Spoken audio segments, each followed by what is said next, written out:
एक कदम हिम्मत का आपका और 1000 कदम मदद आपकी।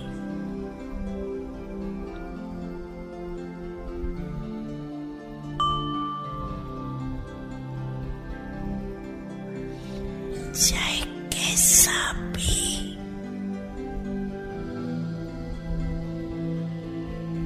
कड़ा संस्कार हो,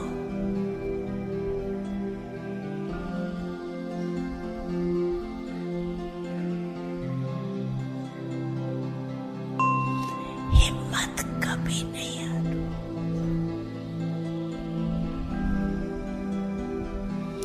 कारण सर्वशक्तिवान बाप मददगार है और कंबाइंड है सदा हाजिर।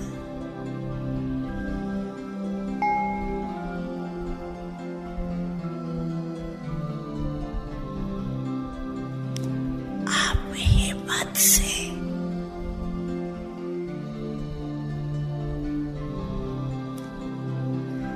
सर्वशक्तिवान कंबाइन बाप के ऊपर अधिकार रखो।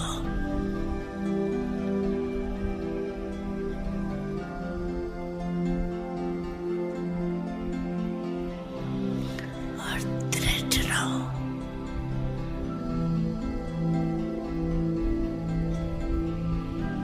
होना ही है।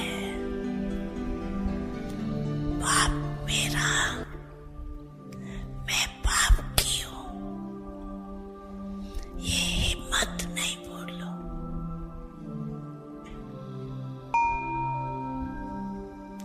तो क्या होगा?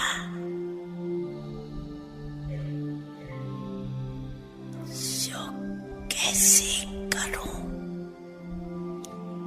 ये संकल्प उठता है, वो कैसे शब्द बदल ऐसे हो जाएगा।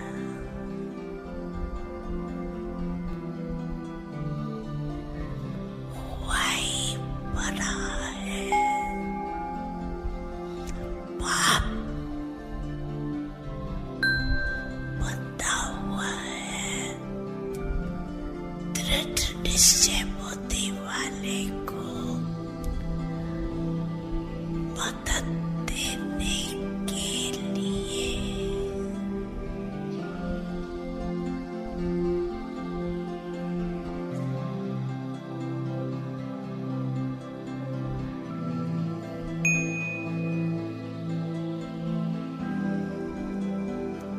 प्लेन उद्दीपन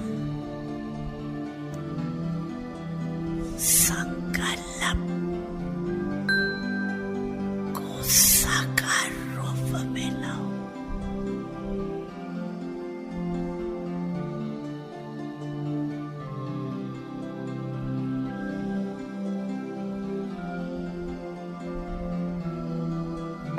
जरा भी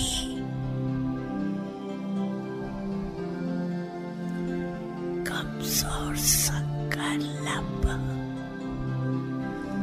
इमर्ज नहीं करो।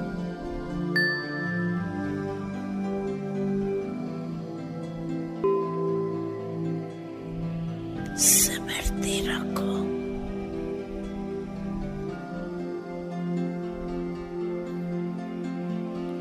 कि अभी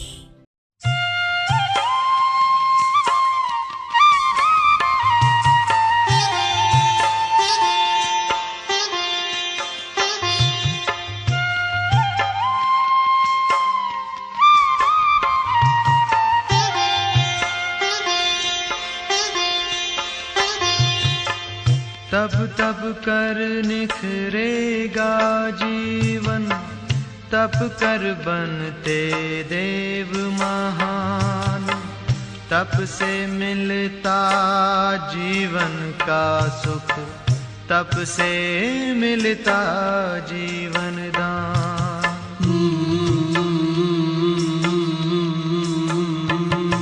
तपस्या ही जीवन की है सच्ची सुंदरता,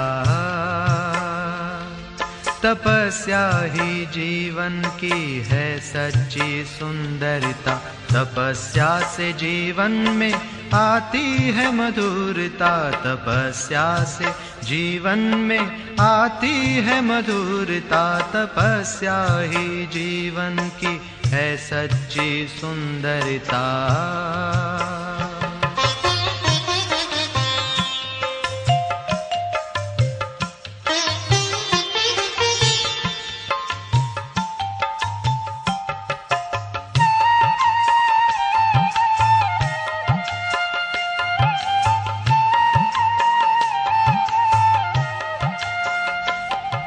तपस्या सभी के दिलों की दुआ है, तपस्या बिना योगी जीवन भी क्या है।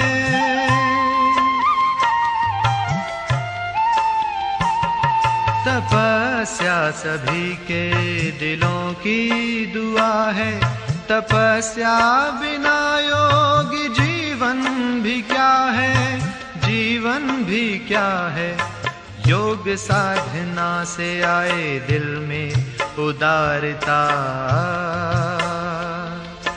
योग साधना से आए दिल में उदारता। तपस्या ही जीवन में लाती मधुरता, तपस्या ही जीवन की है सच्ची सुंदरता।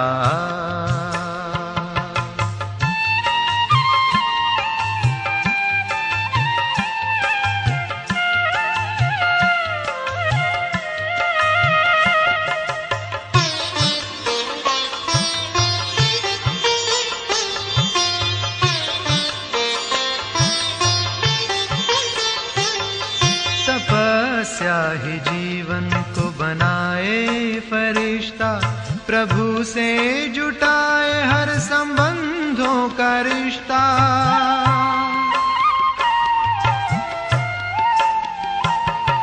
तपस्या ही जीवन को बनाए फरिश्ता, प्रभु से जुटाए हर संबंधों का रिश्ता, संबंधों का रिश्ता। तपस्या से कर्मों में आती है दिव्यता, तपस्या से कर्मों में आती है दिव्यता। तपस्या से जीवन में आती है मधुरता, तपस्या ही जीवन की है सच्ची सुंदरता। तपस्या ही जीवन की है सच्ची सुंदरता, तपस्या ही जीवन की है सच्ची सुंदरता। तपस्या ही जीवन की है सच्ची सुंदरता, तपस्या ही जीवन की है सच्ची सुंदरता।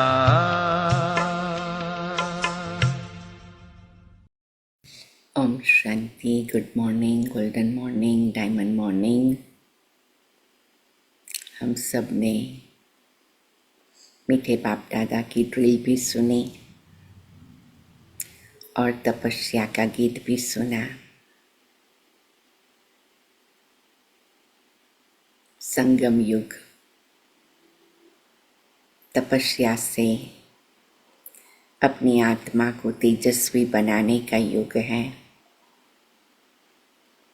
और उस स्थिति में स्थित होकर हम सभी मधुबन हिस्ट्री हॉल में पहुंच जाते हैं, विजुअलाइज करते हैं। बाबा मम्मा और दादियाँ भी वहाँ पहुँच गए हैं और बाबा मम्मा और दादियों ने सभी बाबा के बच्चों को भी इनवाइट कर दिया, इन्वोक कर लिया, बुला लिया। हम सभी मिलजुल करके प्यारे बाबा के सन्मुख बैठे हैं और एक बाबा की एकर स्थिति का आनंद ले रहे हैं। एकता से जो कार्य होता है वो बहुत निराला होता है। कल मैं एक कहानी पढ़ रही थी कि एक जगह पर 10-15 बच्चे थे, खेल रहे थे।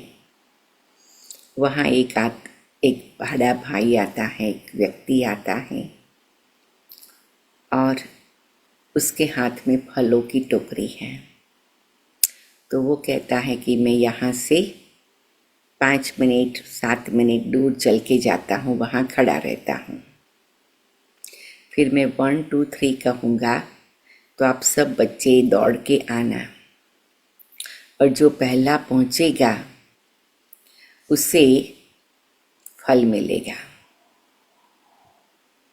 अब विचार करो बच्चों ने क्या किया। कौन पहला पहुंचा, किसको फल मिला? एकता का बल, संगठन का बल कितनी बड़ी चीज है। इतने छोटे बच्चों में भी इतना महत्व मालूम था। तो उन्होंने क्या किया, सभी ने एक दूसरे का हाथ पकड़ा और सभी साथ में दौड़े और सभी साथ में वहां पहुंचे और सभी ने साथ में फल का टोकरा ले लिया और आपस में हर एक ने 1-1 2-2 बांट लिया। जीवन की सच्ची सुख शांति एकता में है। कई ऐसी बच्चों की कहानियां हैं कि बड़े होने के बाद हमारे मन में भावना बदल जाती। जब तक बच्चे होते भावना अच्छी रहती। जैसे स्कूल में भी एक बार बताते कि एक बच्चा थोड़ा सा वीक था, तो उनकी कंपटीशन थी दौड़ने की, तो सब दौड़ने लगे। वो वीक बच्चा थोड़ा पीछे रह गया, सब रुक गए और वो जब तक बच्चा आके सबके साथ ज्वाइन किया और फिर सभी ने हाथ पकड़ा, सभी साथ में दौड़े, सभी साथ में विजयी बने। तो हम बच्चों को भी ऐसे एकता प्रेम से कार्य करना है। सभी आत्माओं को साथ में लेके भी जाना है। तो ये बड़ी सूक्ष्म रेखा है कि कहाँ हमें केवल अकेला याद में रह के अपने पाप कर्म या अपने विकर्म या अपने कर्म बंधन को खत्म करना है और कहाँ हमें सबका हाथ पकड़कर मिलजुल के क्षीरखंड होकर एकता से संगठन का किला मजबूत करते हुए कार्य करना है।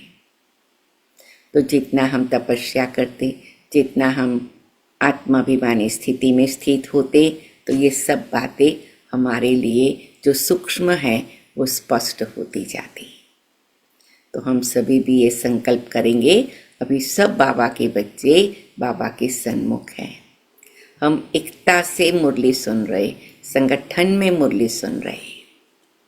हम एक आगे हैं एक पीछे हैं ऐसा नहीं, हम सभी साथ में हैं। एक होशियार है एक कम होशियार है ऐसा नहीं, हम सभी होशियार हैं। तो ऐसी प्यार भरी भावना से बाबा की दृष्टि लेते हुए मुरली सुनेंगे। 14 मई 2025 प्रातः मुरली। ओम शांति। बाप दादा मधुबन। मीठे बच्चे, अभी तुम संगम पर हो।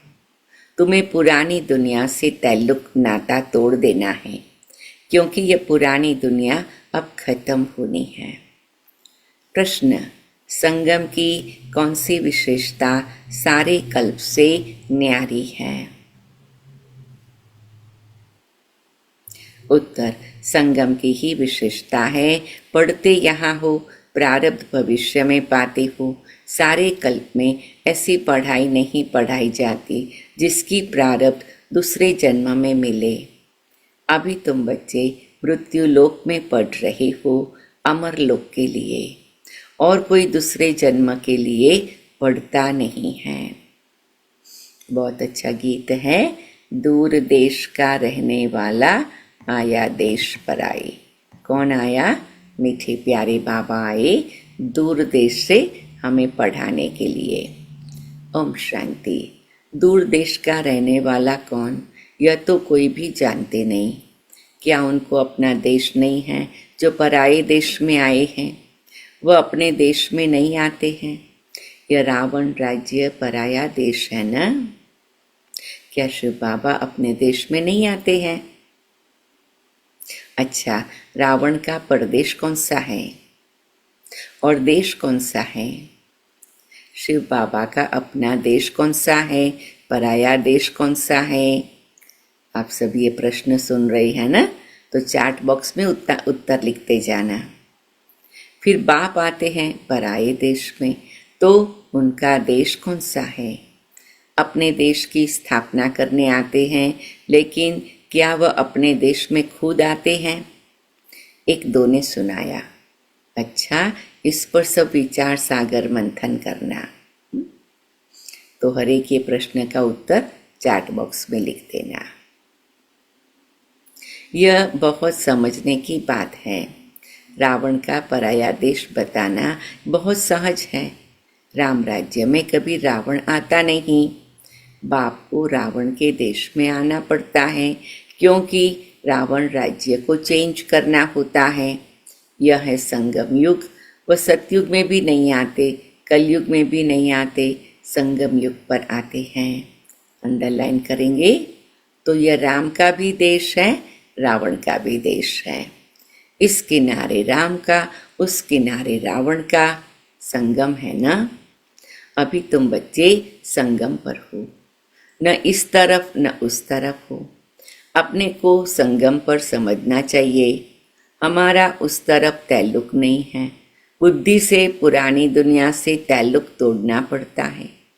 रहते तो यहाँ ही हैं, परंतु बुद्धि से जानते हैं यह पुरानी दुनिया खत्म होनी है। आत्मा कहती है अभी मैं संगम पर हूँ। बाप आया हुआ है, उनको खेवैया भी कहते हैं। अभी हम जा रहे हैं। कैसे? योग से। योग के लिए भी ज्ञान है, ज्ञान के लिए भी ज्ञान है। योग के लिए भी समझाया जाता है अपने को आत्मा समझो, फिर बाप को याद करो। हर चीज का ज्ञान है ना? धारणा का भी ज्ञान है।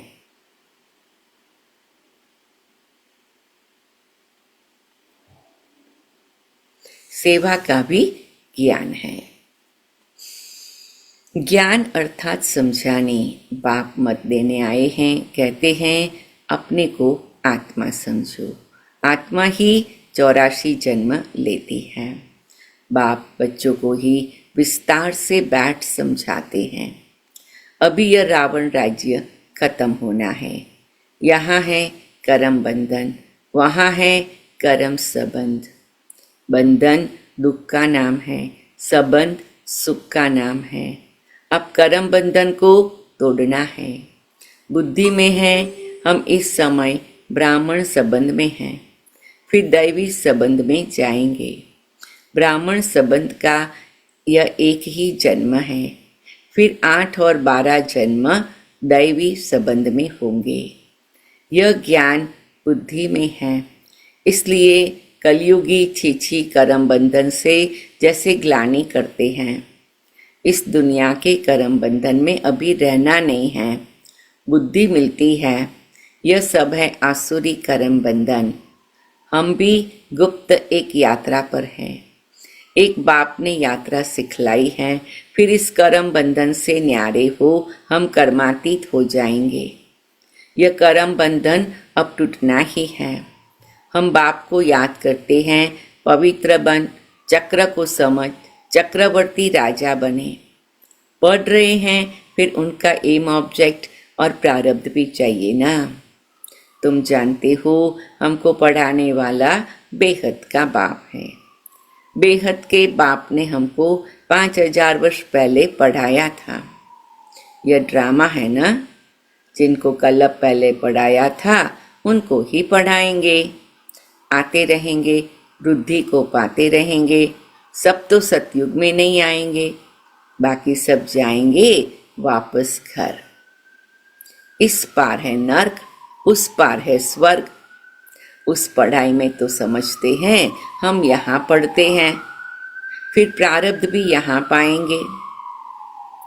यहाँ हम पढ़ते हैं संगम युग पर, इनकी प्रारब्ध हमको नई दुनिया में मिलेगी। यह है नई बात। दुनिया में ऐसे कोई नहीं कहेंगे कि तुमको इसकी प्रारब्ध दूसरे जन्म में मिलेगी। इस जन्म में अगले जन्मों की प्रारब्ध पाना यह सिर्फ इस संगम युग पर ही होता है। बाप भी आते हैं संगम युग पर। तुम पढ़ते हो पुरुषोत्तम बनने के लिए। एक ही बार भगवान ज्ञान सागर आकर पढ़ाते हैं नई दुनिया अमरपुरी के लिए। यह तो है कलयुग मृत्यु लोक। हम पढ़ते हैं सतयुग के लिए, नरकवासी से स्वर्गवासी होने के लिए। यह है पराया देश, वह है अपना देश। उस अपने देश में बाप को आने की दरकार नहीं। वह देश बच्चों के लिए ही है। वहाँ सतयुग में रावण का आना नहीं होता। रावण गुम हो जाता है। फिर आएगा द्वापर में तो बाप भी गुम हो जाता है। सतयुग में कोई भी उनको जानते नहीं तो याद क्यों करेंगे। सुख की प्रारब्ध पूरी होती है तो फिर रावण राज्य शुरू होता है। इनको पराया देश कहा जाता है।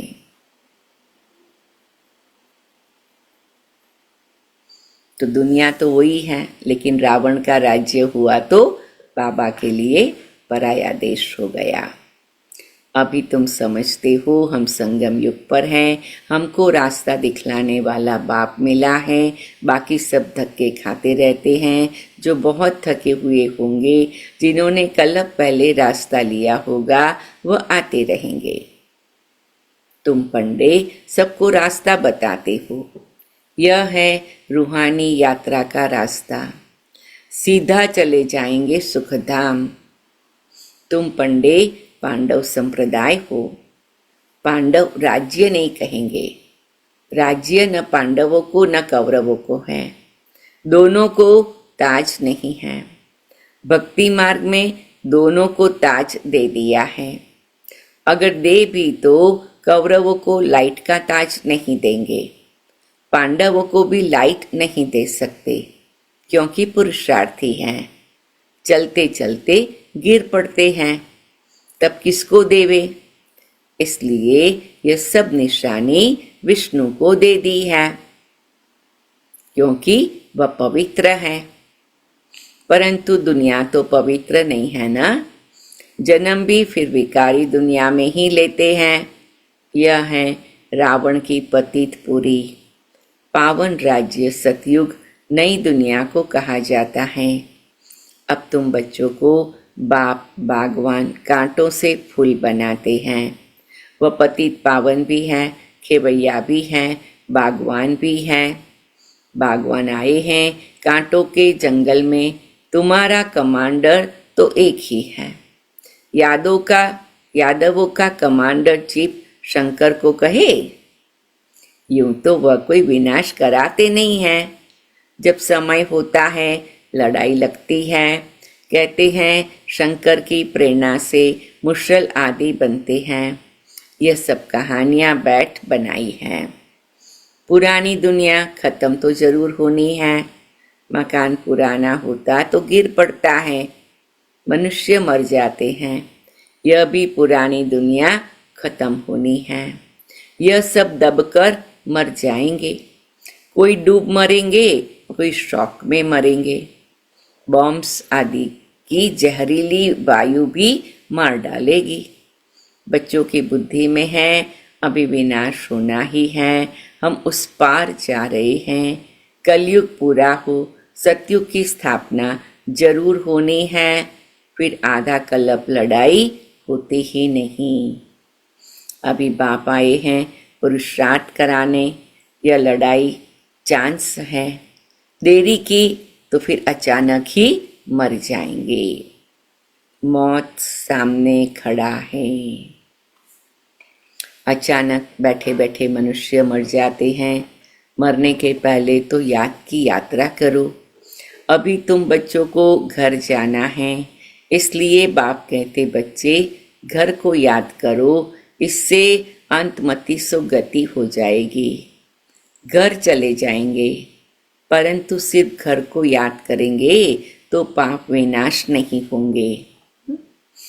यहाँ घर में बाबा को याद करना है, तभी विनाश होंगे पाप। तो बाबा कहते हैं घर में भी जाना है और बाबा के साथ कनेक्ट होना है, अपनी बीज रूप अवस्था बनानी है। बाप को याद करेंगे तो पाप विनाश हो, तुम अपने घर चले जाएंगे, इसलिए बाप को याद करते रहो। अपना चार्ट रखो तो मालूम पड़ेगा सारे दिन में हमने क्या किया। 5-6 वर्ष की आयु से लेकर अपनी लाइफ में क्या क्या किया वह भी याद रहता है। ऐसे भी नहीं सारा टाइम लिखना पड़ता है। ध्यान में रहता है, बगीचे में बैठ बाबा को याद किया, दुकान पर कोई ग्राहक नहीं है, हम याद में बैठे रहे, अंदर में नोट रहेगा। अगर लिखने चाहते हो फिर डायरी भी रखनी पड़े। मूल बात है ही यह, हम तमो प्रधान से सतो प्रधान कैसे बने, पवित्र दुनिया के मालिक कैसे बने, पतित से पावन कैसे बने। तो ये सारी बातें डायरी में नोट करना और चार्ट में भी लिख देना। बाप आकर यह नॉलेज देते हैं। ज्ञान का सागर बाप ही है। तुम अभी कहते हो बाबा हम आपके हैं, सदैव आपके ही हैं, सिर्फ भूल कर वे अभिमानी हो गए हैं। बच्चों का कितना प्यार है और बाबा भी कितना प्यार का अनुभव कराते हैं। अभी आपने बताया है हम फिर देही अभिमानी बनते हैं। सतयुग में हम देही अभिमानी थे, खुशी से एक शरीर छोड़ दूसरा लेते थे। तुम बच्चों को यह सब धारणा कर फिर समझाने लायक बनना है तो बहुतों का कल्याण होगा। बाबा जानते हैं ड्रामा अनुसार नंबरवार पुरुषार्थ अनुसार सर्विसेबल बन रहे हैं। अच्छा, किसी को झाड़ आदि नहीं समझा सकते हो, भला यह तो सहज है ना। किसी को भी बोलो तुम अपने को आत्मा समझ, बाप को याद करो, यह तो बिल्कुल सहज है। यह बाप ही कहते हैं मुझे याद करो तो विकर्म विनाश होंगे, और कोई मनुष्य तो यह कह न सके शिवाय तुम ब्राह्मणों के। और कोई न आत्मा को न परमात्मा बाप को जानते हैं, ऐसे ही सिर्फ कह देंगे तो किसी को तीर लगेगा नहीं। भगवान का रूप जानना पड़े। यह सब नाटक के एक्टर्स है और एक आत्मा शरीर के साथ एक्ट करती है। एक शरीर छोड़ दूसरा ले फिर पार्ट बजाती है। वह एक्टर्स कपड़े बदली कर भिन्न भिन्न पार्ट बजाते हैं। तुम फिर शरीर बदलते हो। वो कोई मेल व फीमेल की ड्रेस पहनेंगे अलग काल के लिए। यहाँ मेल का चोला लिया तो सारी आयु मेल ही रहेंगे। वह हद के ड्रामा, यह है बेहद का।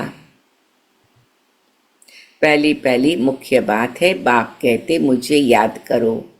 योग अक्षर भी काम में नहीं लाओ, क्योंकि योग तो अनेक प्रकार के सीखते हैं, वह सब है भक्ति मार्ग के। जब बाप कहते हैं मुझे याद करो और घर को याद करो तो तुम घर में चले जाएंगे। शिव बाबा इनमें आकर शिक्षा देते हैं। बाप को याद करते करते तुम पावन बन जाएंगे, फिर पवित्र आत्मा उड़ेगी।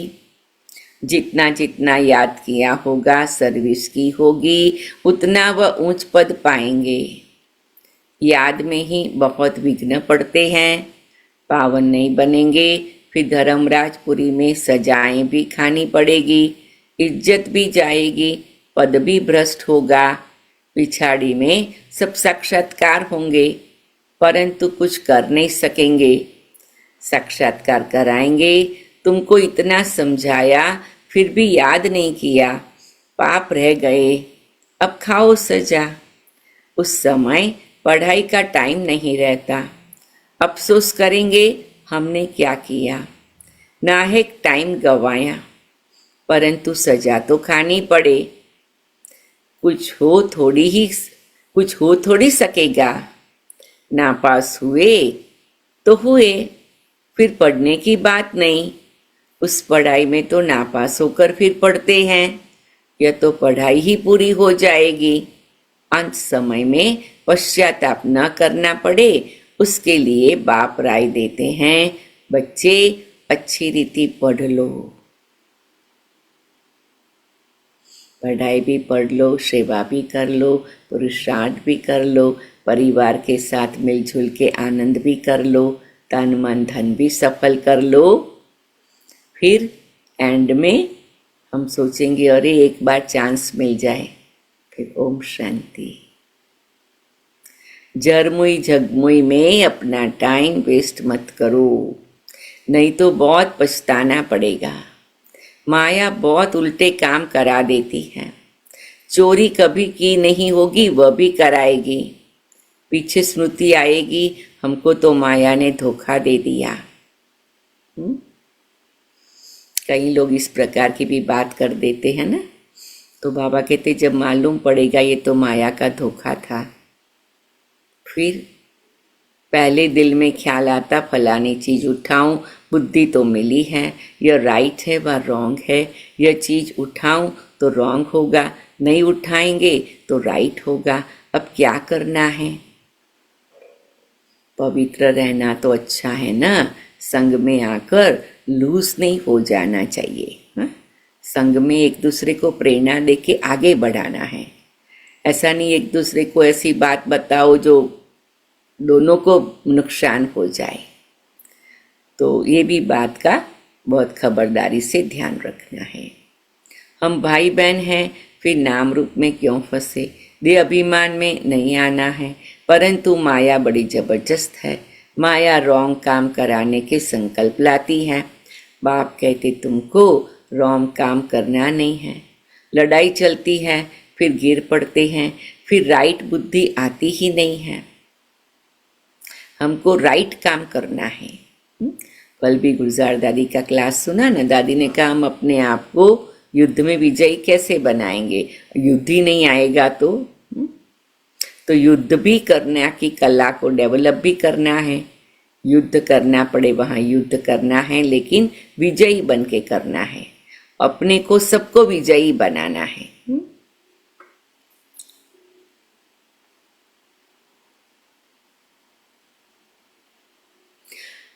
हमको राइट काम करना है, अंधों की लाठी बनना है, अच्छे से अच्छा काम है यह। शरीर निर्वाह के लिए समय तो है, रात को नींद भी करनी है, आत्मा थक जाती है फिर सो जाती है, शरीर भी सो जाता है, तो शरीर निर्वाह के लिए आराम करने के लिए टाइम तो है, बाकी समय मेरी सर्विस में लग जाओ। याद का चार्ट रखो, लिखते भी हैं फिर चलते चलते फेल हो जाते हैं, बाप को याद नहीं करते, सर्विस नहीं करते, रॉन्ग काम होता रहता है। अच्छा, मीठे मीठे सिकिल दे बच्चों प्रति माता पिता बाप दादा का याद प्यार और गुड मॉर्निंग। रूहानी बाप की रूहानी बच्चों को नमस्ते। हम रूहानी बच्चों की रूहानी बाप दादा को याद प्यार गुड मॉर्निंग और नमस्ते बाबा, शुक्रिया बाबा, नमस्ते मम्मा और दादियाँ, और शुक्रिया मम्मा और दादियों को भी। कुछ क्षण साइलेंस में बैठे।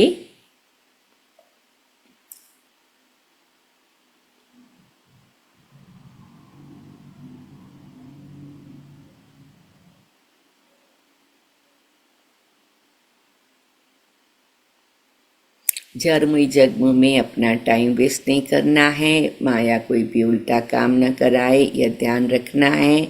संग दोष में आकर कभी लूस नहीं होना है। बेअभिमान में आकर किसी के नाम रूप में नहीं फंसना है। घर की याद के साथ साथ बाप को भी याद करना है। याद के चार्ट की डायरी बनानी है। नोट करना है हमने सारे दिन में क्या क्या किया, कितना समय बाप की याद में रहे। वरदान। नम्रता रूपी कवच द्वारा व्यर्थ के रावण को जलाने वाले सच्चे स्नेही सहयोगी भव।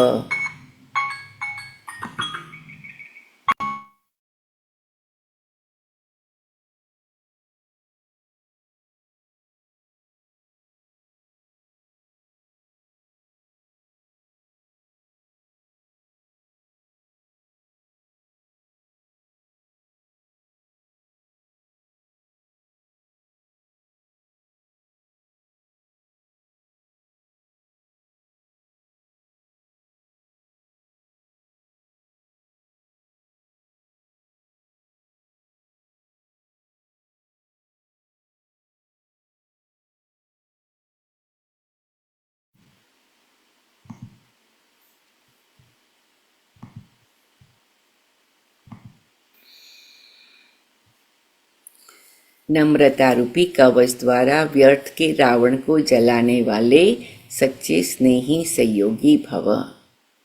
तो मैं आत्मा नम्रता रूपी कवच द्वारा व्यर्थ के रावण को जलाने वाली सच्ची स्नेही सहयोगी आत्मा हूँ।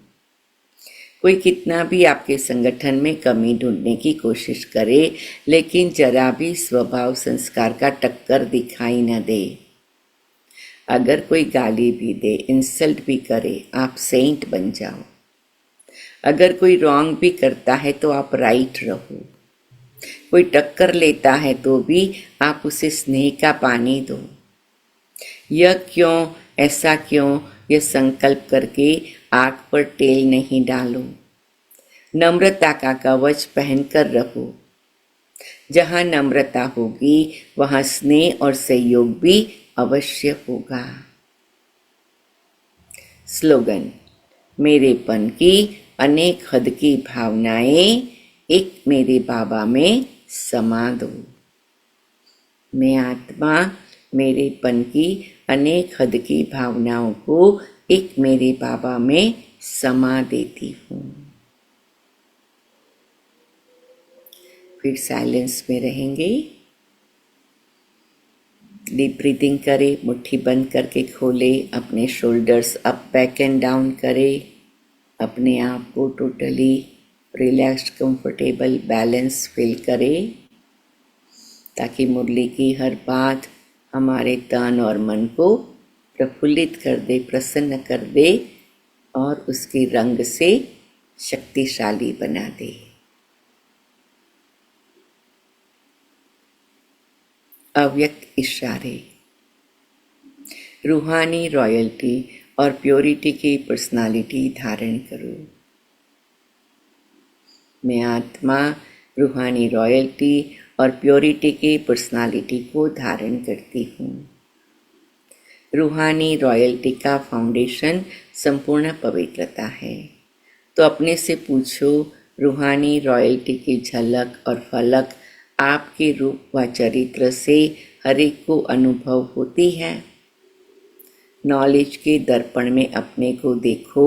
मेरे चेहरे पर चलन में रूहानी रॉयल्टी दिखाई देती है या साधारण चलन और चेहरा दिखाई देता है। तो मिरर में देखना, मैं रूहानी रॉयल्टी और प्योरिटी की पर्सनालिटी वाली आत्मा हूँ।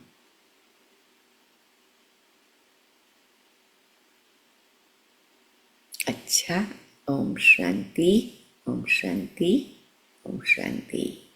अभी मुरली के पॉइंट रिपीट करेंगे और एंड में साकार बाबा की याद प्यार आवाज़, बाबा की आवाज़ में सुनेंगे। आज का गीत भी सुनेंगे। ओम शांति, ओम शांति, ओम शांति।